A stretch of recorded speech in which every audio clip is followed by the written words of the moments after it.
Mend Your English, Chapter 5. How to Read a Classic. Rules. 1. Have nothing to do with a classic that has been abridged or simplified by an outsider, especially if it is for children.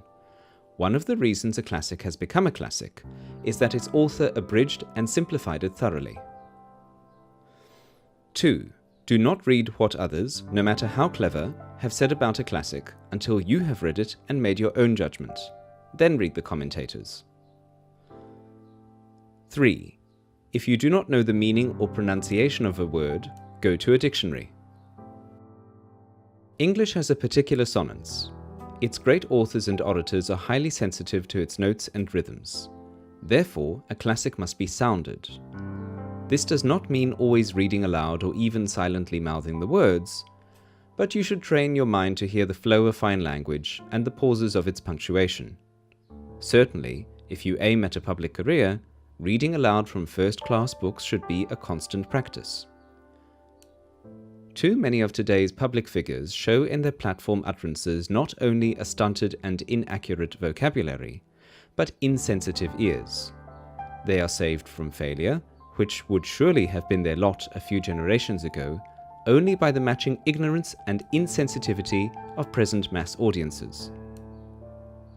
Listen to a recording of a Churchill speech, public record libraries have collections, and you will hear real oratory. As to reading aloud, of another great orator, Abraham Lincoln, his business partner wrote, quote,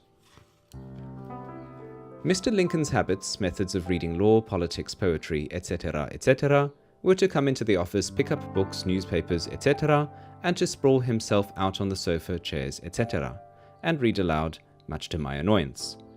I have asked him often why he did so, and his invariable reply was, I catch the idea by two senses, for when I read aloud I hear what is read, and I see it, and hence two senses get it, and I remember it better.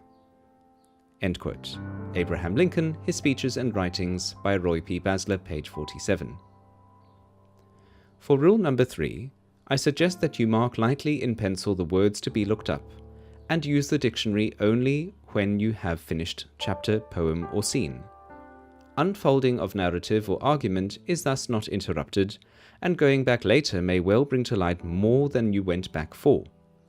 One of the remarkable things about a classic is that so many of its passages look better at a subsequent reading.